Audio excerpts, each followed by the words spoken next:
Okay, and welcome. So today's presentation is going to be by Apollo Pazell, and it is really a part two of a presentation that he did last time. So last time he talked about canvassing and door knocking and those types of activities, taking into consideration COVID and the responses to that. And we had Matt ask a question that sparked this presentation. And so the question that Matt had asked was, well, how should we be messaging about COVID as candidates? And that was more than we could get into just answering that question quickly. So Apollo graciously came back and has joined us. And so I'm going to turn it over to Apollo to get underway. All right. Thank you very much, Kara, and thank you guys for being here. Yes, so we are out in the field now. We are knocking doors actively. We are doing phone banking, and we are interacting with the voters regularly in multiple different areas. So we've had the opportunity to test some messaging on COVID. So I feel far more comfortable talking about the messaging now. What I can say is that, the libertarians are more fortunate. I know it doesn't feel that way, but libertarians are more fortunate right now than most other political parties, or the other two political parties, because we get to we get to message from the left when it's correct, and we get to message from the right when it's correct. But what we are finding is there is an increase with the increased number of cases. We have seen an increased activity or an increased interest in COVID as an issue. So really, I know this is kind of a cop-out, but I'm going to talk a little bit in deep detail about this. But really what you need to know in your individual districts is previous voter turnout and behaviors of your voters. If your voters are more progressive in your particular precinct, your messaging is going to be considerably different than if your voters are on the right. So the first thing that you need to do is be very familiar with, make sure that you have a data set that is strong in your district so you know exactly where your voters are coming from.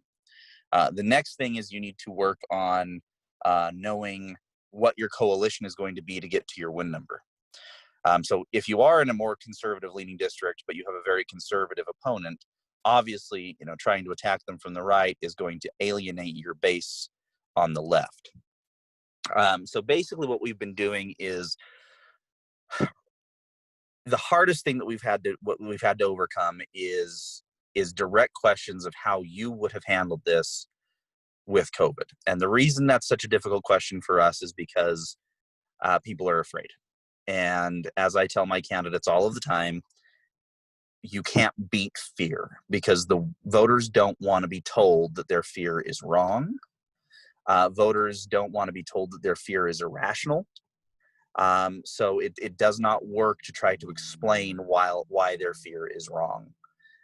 So you need to reject the premise as much as you can. You need to reject the premise of what would you do if you were if the libertarians were in control during this pandemic.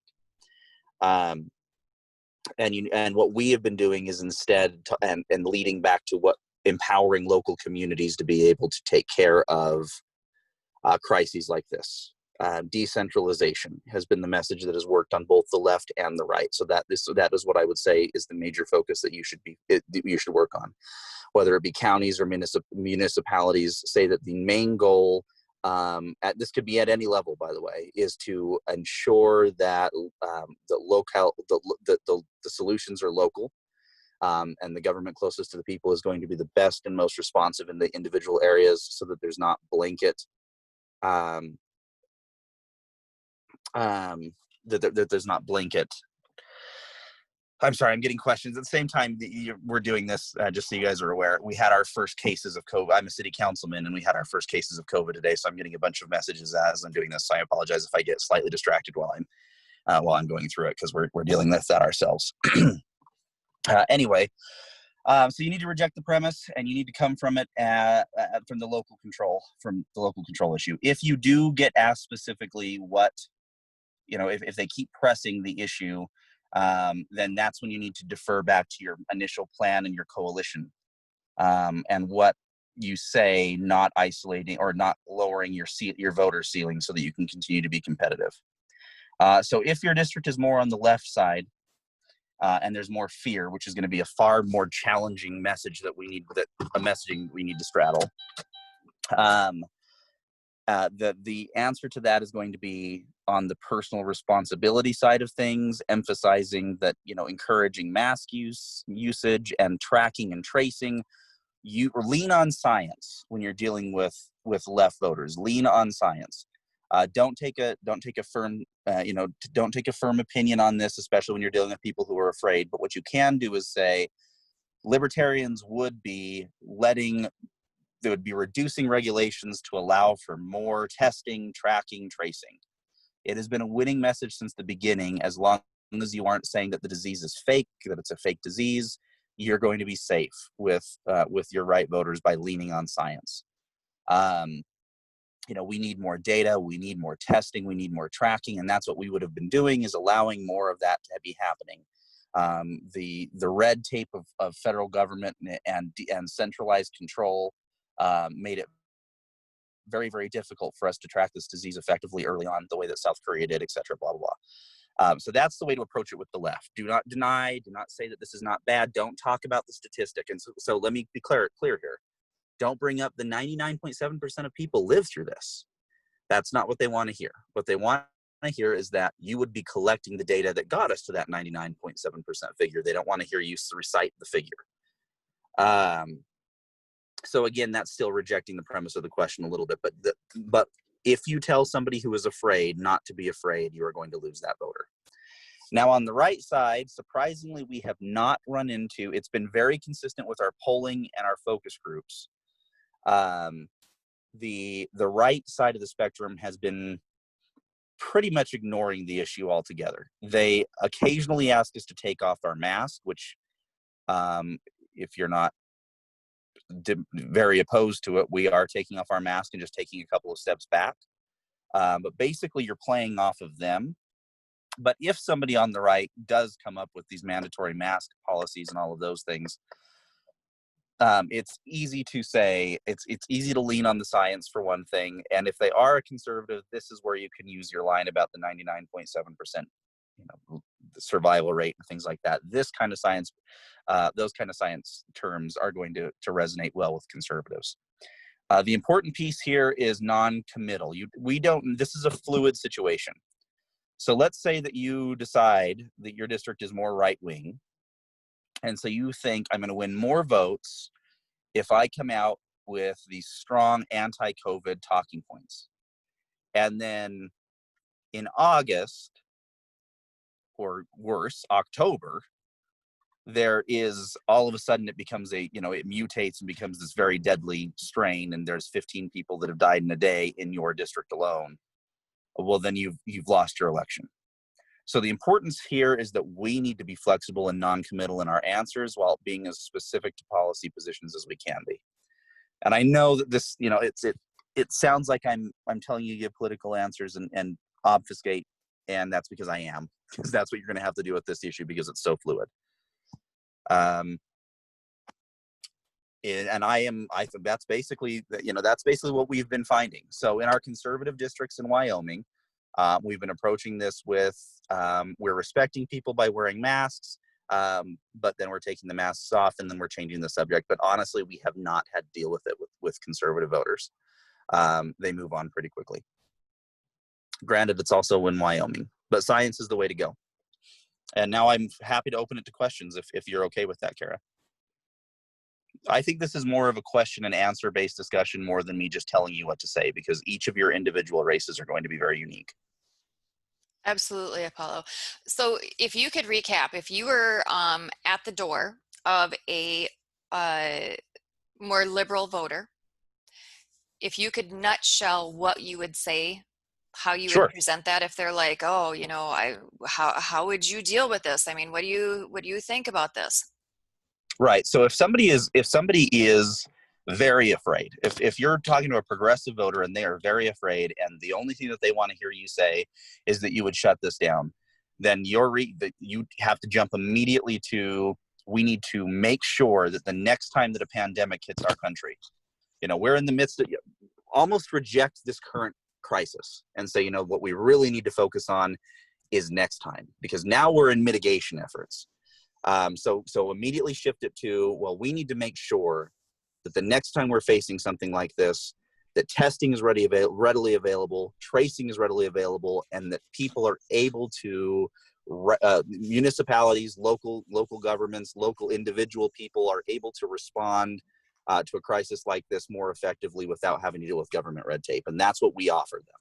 We offer them a quicker response. Next time there will be a quicker, more efficient response. You're talking to a progressive voter, so they don't want to hear you say something along the lines of, we're going to, roll back, we're going to get rid of the FDA. Even though we love that, they don't want to hear that. So stay out of the nitty gritty, but you're going to want to say something along the lines of, we're going to eliminate the red tape that made it so hard for us to test. We need more testing. That was the biggest criticism of Donald Trump, was the lack of testing. So we need to kneel on that when we're dealing with liberals or progressive voters. I don't like calling them liberals, progressive voters. Does that answer that? It does. So if you are at, let's say someone who's a little more centrist, because I know we have the people who are on the far left and on the far right, but what about Yes. people who are a little more centrist? What is working well with them? So we have had absolutely zero centrists bring it up at all. If they are considered a moderate or swing voter, it has not been brought up, which has been surprising. However, we did have a plan for it if it was, and I know that it's the same message. It's leaning on the testing and tracing, and also not shutting down the economy. So we did want to touch on the not shutting down the economy piece of things when we're talking to moderates. Basically saying we have to make sure that the solutions are not worse than the cures are not worse than the disease, while also protecting the health and welfare of our communities. And the best way to do that is identifying the problem early on. It's what we're saying is the moderate message. We are the same people in this room. I mean, in this particular instance, we have the conservatives on one side who are saying, run out into crowds of people and start coughing on them. Freedom, man. And then you have the people on the progressive side. They're like, no, everyone needs to live in a padded room. We are the moderates here by saying we just want the free market to be able to test and create solutions on, in a rapid and more efficient way. So I'm just going to say across the board, that's the message that you need to lean on, because you're not denying their fear, but you're also not stoking the fear. So that's what we're focused on. That's our message. Okay, and Matt has a question. Have you tried touching on the government picking winners and losers through this crisis? Yeah, you could absolutely use that with conservative voters. You could not use that with progressive voters. So if your district leans progressive and you use that term, does anybody remember when that took off? I guess I can't ask you. This isn't I'm really good at the in-person stuff. The whole government picking winners and losers thing started in earnest with Solyndra. When Barack Obama was giving sweetheart deals to Solyndra and other renewable energy companies. That's when that talking point really took off. So using that talking point is risky when talking to progressive voters, because it just immediately puts them on defense. If you're talking to conservatives, absolutely, you can use every old school talking point in the book. Frankly, conservative voters this is really easy, slim pickings. Your challenge with conservative voters will not be COVID. Your challenge with conservative voters is going to be Donald Trump. Mm-hmm. Okay, so from Tucker, how would you suggest a candidate walk the line in an answer that does not have a specific right-left audience or has a broader audience? And the example he gives, like an interview or at a, like in a virtual town hall type of thing, where you're going to have a mix. Well, that's why I said you need to be aware of your district. What is your win number? How are you going to get there? So if you're in a town hall, or if you are doing an interview for a newspaper or answering a questionnaire, your questions or your answers need to be tailored to your coalition. Because the job of a politician is to cobble together voters from all sorts of. The reality is, if if there were enough political parties to represent everybody's individual views on things, there would be 50 plus political parties. Everybody has nuance in every one of their beliefs. So your job as a politician is to cobble together the coalition necessary to hit that win number. So your answer to those general audience needs to be to your audience, and you need to just ignore the hardest thing for libertarians. We just think everyone should like us. And when one Well, side they starts should. right. But when one side starts to dislike us more than the other side, we tend to overcorrect, and all it does is isolate us from both sides. So you need to pick a side, and that's what you say. Sounds good. Have you found that the study done in Wyoming is consistent with what you're finding elsewhere? So yes, we are. And so we just had a bunch of primaries close, and we were working with candidates across the country who were, well, not necessarily working with, we weren't helping them directly, but we had contact with them, and we were kind of watching the races of some Republicans in their primaries and Democrats in their primaries. And it's been pretty consistent. So for a lot of you know that Utah didn't do a full shutdown, and it's a pretty conservative state. Huntsman came out with the strong, we can't shut down the economy, we have to keep it open, da da da da da. Cox went the other direction and said that he, if he were governor, he would have been a little bit harsher on the shutdowns and mandatory masks. He also, used the LDS Church scriptures to try to, and he just won by 2%, larger than they thought that he would. And that's been consistent across the country. We saw heavily conservative Trump-favored Republicans in Iowa who came out with the no masks. This is a faux disease. These are well-entrenched Republicans who have won year after year after year, who lost on this issue. Steve King lost on this issue. Mm-hmm. Stephen King has said awful, disgusting, despicable, horrible racist things and has won re-election. But he challenged their fear and he lost. So this is not the time.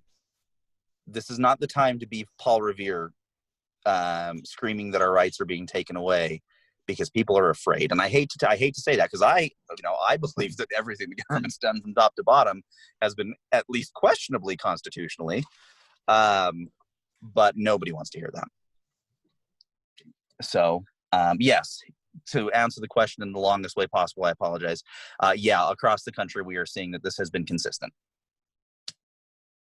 It's the unaffiliated voters that lean liberal and the progressive voters that this issue is having a major impact on.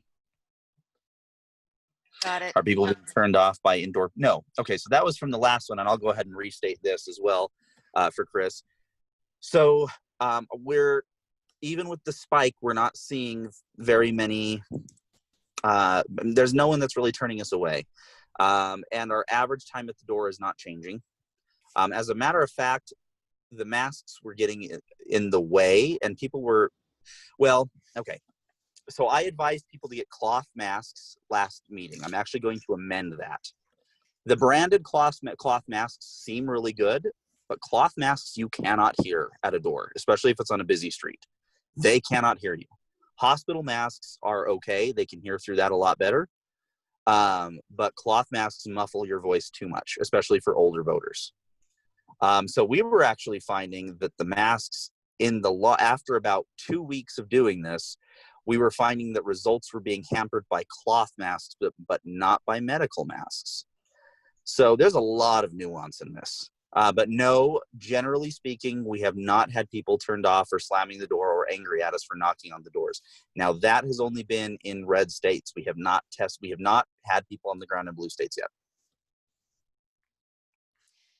And Apollo, have you done any testing yet on shields versus masks? On face shields? No, yeah. Actually, we have not. I hadn't thought of doing face shields. Because, and this has nothing to do with door knocking, but now we are starting to see more of a push for people to use shields, because I think So many of us are finding out that we have hearing damage that we didn't know. Yeah, right. And we're relying on lip reading far more than we were aware. Yeah. Um, so I'm wondering how that is, you know, That's an interesting idea. I'd like to test more on that one actually, because my theory would be it would be better received. This is the theory though. I have no testing to back this up, but my theory would be it would be better received. But there is a risk. Those face shields mhm, are a little bit more like Walking Dead. They're a little bit more intense. Like people wearing a mask, we've seen it. People have worn masks on airplanes for years. But mhm. these face shields are relatively new, and my theory is it might stir up a little bit more fear at the door. That might increase COVID talking points, Right. um, just because it's a little bit more foreign. But I'm not sure. Yeah. Yeah. Yeah, and James, same thing. We're getting most of the people. I don't know where you're at, but Um, I'm guessing that it's probably a more conservative area. The vast majority of Republicans of the doors that we're knocking, people say, "Oh yeah, well you can take off your mask. It's no big deal." They aren't offended that we have the masks on. Actually, we get thanked quite a bit, but they do ask us to take the masks off quite a lot. So my guess, again, I don't know where you are from, James, but I'm guessing it's probably more conservative, and we're experiencing that as well. But there has not been a negative impact from wearing the masks. That's But there good. has been a positive on the unaffiliated and Democratic doors. They're keeping their doors open longer, and we're getting better receptions. Very Any good. other? Any other questions that people have or comments? We'll keep this open just for a minute or two to see if anyone else has Yeah, any other questions or comments. and Apollo, I'll one recap. question I didn't ask last time, and I wished I had. You were talking about how people are reacting by demographics, uh, and Mm-hmm. and you said that the main difference between people wasn't so much party, but whether they were rural, suburban, or urban. Yes, yes. My question is, did you notice a difference by age demographic? Surprisingly, no. But there was. I wouldn't call it. It wasn't statistically significant. Um, but there was, even among Republicans, for the first time. For the first time at Republican doors, we had older voters saying we need Donald Trump out of there. His handling of the pandemic has been bad. Older vote, and I mean older voters. I'm talking 65 plus is probably too young. Older voters were impacted. They're not bringing up um, masks. It's not changing the interaction very much. They're not slamming the doors at us. But we are seeing an increased number of older voters who, even last election in 2018, were telling us at the door that, getting Donald Trump elected is the most important thing. They're turning around now and telling us, no, his handling of the pandemic was so bad, he's got to go. And these are Republican older voters. Mm-hmm. So those numbers that you're seeing across the country where his numbers are starting to shrink, that's who he's losing. He's losing old people who are at high risk. So do keep that in mind. Again, we're not seeing. So my answer to that is there a response difference? No. Are they telling us they're more afraid? No. But we are seeing them turning away from Trump because of this. So they're not. It's not impacting us, but it's definitely impacting him. Um, and then yes, I specifically, I just want to recap this. It's a little out of left field. But I really did test this at the doors because I wanted to give you guys multiple different options of messaging.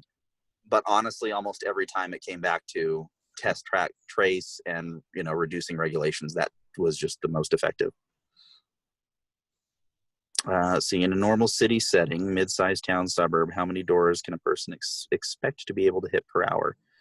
Oh, well, depends on how close they are together. There is no normal city. There's no normal city or town. Trust me. Trust me. So there is no average distance between doors. It just depends.